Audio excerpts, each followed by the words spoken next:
اب بہت سے لوگ یہ سوال بھی اٹھا رہے ہیں کہ اگر جہانگیر خان ترین صاحب ایک نئی پارٹی بنانے جا رہے ہیں تو بہتر تھا نئی پارٹی بنانے کی بجائے پرویز مشرف صاحب کی پارٹی تھی اس میں چلے جاتے.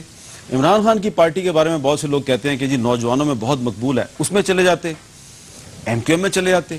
ان پارٹیوں میں یہ کیوں نہیں گئے جی ترین صاحب؟ دیکھیں اس وقت ہم سب جتنے بھی لوگ گروپ میں کسی نہ کسی پارٹی میں کھڑے ہیں, اسی لیے اور آپ تو پارلیمانی لیڈر ہیں فنکشنل لیگ کے. بالکل میں ہوں, اور اسی لیے ہم جو لوگ ہیں مختلف پارٹی سے اکٹھے ہو کے ایک گروپ بنا رہے ہیں جس کا مقصد یہ ہے کہ ہم ایک کامن آبجیکٹو کے لیے کوئی سیاست اپنی اس طرح کی کریں کہ قوم کے مفاد میں ہو ڈائریکٹلی, اور ہم تبدیلی لے کے آئیں. جہاں تک باقی پارٹیز ہیں, ہر پارٹی کا اپنا منشور ہے.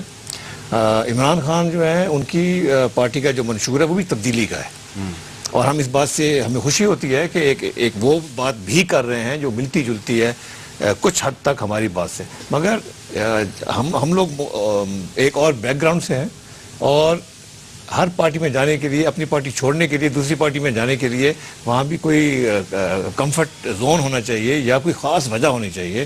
تو یہ لوگوں نے اس بارے میں ہم شور سوچا ہوگا, مگر ابھی ایسی کسی نے کوئی نام سوچا پارٹی کا نام کیا ہوگا؟ بالکل نہیں سوچا جی ہم نے. ہم ابھی گروپ ہیں, ہم گروپ رہیں گے. پارٹی جو ہے ایوالو ہو کے کہیں چلی جائے گی. بالکل نہیں. ستمبر تک, سپٹمبر میں ہم لوگ اپنے گروپ کا پروگرام فائنل کریں گے اور آپ کے سامنے لے کے آئیں گے. اس کے بعد ہم ایز اے گروپ چلتے رہیں گے جب تک کہ ہم اس لیول پہ نہ پہنچیں کہ ہم سمجھیں کہ ایک پارٹی بن سکتی ہے. اچھا حاجی صاحب, اب آپ نے کرنا ہے انالیسس, اور آپ میرے سے اختلاف بھی کر سکتے ہیں. لگتا یہ ہے کہ یہ ایک پارٹی بننے والی ہے, اور جو اگلا الیکشن ہوگا اس پارٹی کا الائنس ہو سکتا ہے تحریک انصاف کے ساتھ, ایم کیو ایم کے ساتھ, اور وہ دیگر جماعتیں جو کہ پیپلز پارٹی کے ساتھ اور نون لیگ کے ساتھ نہیں جائیں گی. تو یہ پارٹی کس کو نقصان پہنچائے گی, آپ کو یا پیپلز پارٹی کو؟ بات یہ ہے کہ ویسے تو جو اگلا الیکشن ہے یہ اس کے بارے میں بڑا واضح اشارے مل رہے ہیں کہ اس میں چھوٹی پارٹیاں, چھوٹے گروپس ایمرج ہوں گے. اور یہ چونکہ پوری دنیا میں ہو رہا ہے, یہاں بھی انڈیا میں ہو رہا ہے, یہاں بھی ہونا ہے. اب ہمارا جو انڈیا کا وزیر اعظم ہے 18 پارٹیوں کا کولیشن وزیر اعظم ہے, تو یہاں پہ ایک سوچ ہے کہ بہت چھوٹے چھوٹے یہ پارٹیاں کھڑی ہوں گی اور بعد میں اس کی کولیشن گورنمنٹ ہوگی. یہ یحییٰ خان نے بھی سوچا تھا, لیکن اب عملی طور پہ اس کا ایک سلسلہ آج نظر آ رہا ہے. اب کن پارٹیوں کے ووٹ توڑیں گے اس میں صاف ظاہر ہے کہ ووٹ بینک تو یا ہمارا ہے, اس پہ ڈاکہ ڈلے گا, اصل ڈاکہ آپ کے ووٹ بینک پہ پڑے گا, پیپلز پارٹی کا ہے. لیکن میں سے یہ تو خیر ادرا ہے تفنن مذاق کی بات ہو رہی ہے, کیونکہ آپ کا ووٹ بینک سب کا ٹارگٹ نظر آ رہا ہے. ہمارے میں آپ سے عرض کرتا ہوں, ہماری پارٹی نے اگر اگلے ایک سال میں اپنی پالیسیوں کو صحیح کر لیا, اور جس کی مجھے یقین ہے کر لے گی, تو اس میں ہم ایکٹیو ہو کے آگے آئے تو سب سے زیادہ لوگوں کو ابھی تک بھی امیدیں ٹوٹی نہیں ہیں. وہ ہمارے ساتھ بات کرنا بھی چاہتے ہیں, چلنا بھی چاہتے ہیں, لیکن جب ان کے مسائل دیکھتے ہیں وہ کہتے ہیں یار نہ ہمیں مسلم لیگ نون نے کچھ دیا, نہ پیپلز پارٹی نے کچھ دیا, ہم ان کو ہر بار سر پہ کیوں اٹھا کے لا رہے ہیں. اگر ہم ان کی توقعات کے لیے پروگرام نہ بنا سکے اور ان کے مطابق ہم آگے نہ چل سکے, لوگوں کی سوچوں کو ہم اپنے ساتھ نہ چلا سکے, تو ہمارا نقصان ووٹ بینک کا ہو سکتا ہے. جی ناجی صاحب, آپ نے ہاشمی صاحب کا تجزیہ سنا ہے, اب آپ کا تجزیہ کیا ہے؟ میرا تجزیہ تو یہ ہے جی کہ اس وقت جو بھی آگے بڑھنے کی کوشش کر رہے ہیں, یہ چاہتے ہیں ہم نیا آئیڈیا لے کر آئیں, تو ان کی بہرحال حوصلہ افزائی تو ہونا چاہیے. اس کے بعد دیکھیں گے اگر وہ اپنے دعووں پہ پورے اترتے ہیں تو ظاہر ہے عوام کی توجہ اور عوام کی تائید حاصل کر لیں گے.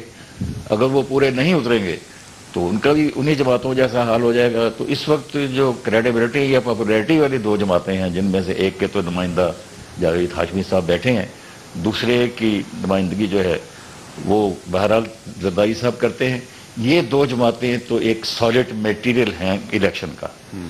اب الیکشن کا میٹیریل ان جماعتوں میں کتنا آتا ہے, کیونکہ جمہوریت تو آپ کو فائنلی لوگوں سے ووٹ لے کر اسمبلیوں میں آنے کے بعد ہی آپ اپنے جو آئیڈیاز ہیں ان کو عمل درآمدوں پہ کر سکتے ہیں. ٹھیک ہے. تو اس کے لیے انتظار کرنا پڑے گا اور اس سے پہلے دعائیں کرنی پڑیں گی ان کے لیے.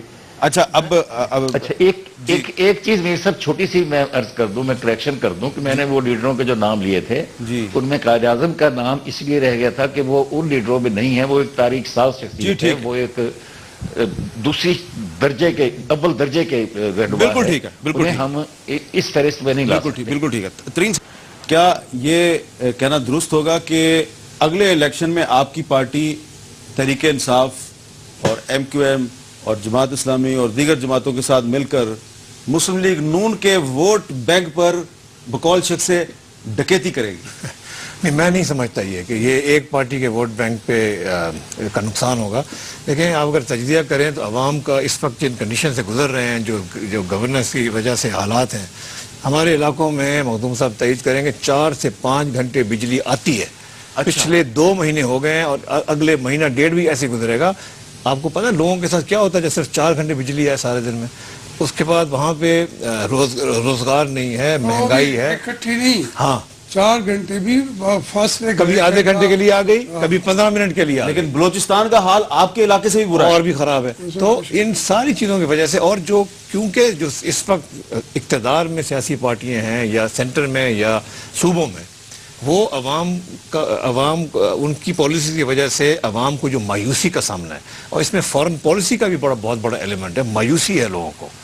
تو اس مایوسی میں اور ان حالات کی وجہ سے عوام اس الیکشن میں غصہ نکالے گی.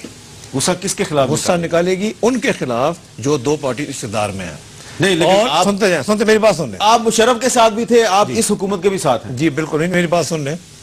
انفرادی طور پہ اب ہم کھڑے ہو رہے ہیں نا, مخدوم جاوید ہاشمی صاحب بھی کھڑے ہو کے اپنی پارٹی میں بات کر رہے ہیں, شاہ محمود قریشی صاحب اپنی پارٹی میں بات کر رہے ہیں, ہم بھی اپنی پارٹی میں بات کر رہے ہیں. ٹھیک ہے, اوکے. مگر عوام غصہ نکالے گی. اب یہ کس کو ووٹ کر کے عوام کا غصہ نکلتا ہے, یہ سب لوگوں کی سیاسی قابلیت کے اوپر ڈیپینڈ کرتا ہے کہ عمران خان اس غصے کو کیشن کرتے ہیں یا ہم لوگ ایک اس طرح کا پروگرام پیش کرتے ہیں اور عوام کے سامنے ہم اس طرح آئیں کہ عوام کے ہاں بابا اس کو ووٹ دوں گا تو میرا غصہ نکل رہا ہے. یہ ہم کوشش کریں گے انشاءاللہ تعالی. ہماری کوشش ہے کہ ہم یہاں پہنچیں. لیکن میں اپنی پارٹی کو اتنی تجاویز دے رہا ہوں, انشاءاللہ جب میری سن لی انہوں نے تو وہ ہمارا پروگرام بہت بہتر ہوگا. ہو سکتا ہے ڈکیتی نہ ہو. اچھا, بہت شکریہ جاوید ہاشمی صاحب, جہانگیر خان ترین صاحب اور نذیر نائی صاحب, بہت بہت شکریہ. جہانگیر ترین صاحب کوشش کر رہے ہیں ایک نئی سیاسی جماعت کو تشکیل دینے کی, اور ان کی کوشش یہ ہے کہ وہ ایک اچھا پروگرام سامنے لے کے آئے. اور جاوید ہاشمی صاحب یہ کہتے ہیں کہ ان کی پارٹی جو ہے وہ یقیناً اپنی خامیاں اور اپنی غلطیاں جو ہیں ان کو دور کر لے گی. اللہ کرے باقی پارٹیاں بھی ایسا ہی کریں. لیکن یہ کوشش کر رہے ہیں, آپ بھی کوشش کریں, کیونکہ ووٹ آپ نے دینا ہے, اور آپ کو کوشش یہ کرنی چاہیے کہ اگلے الیکشن میں اپنے ووٹ کا استعمال پرفارمنس دیکھ کے اور پروگرام دیکھ کے کریں. ذات, برادری یا کوئی ذاتی جو رشتہ داریاں ہیں ان کو دیکھ کے آپ اپنے ووٹ کا استعمال نہ کریں.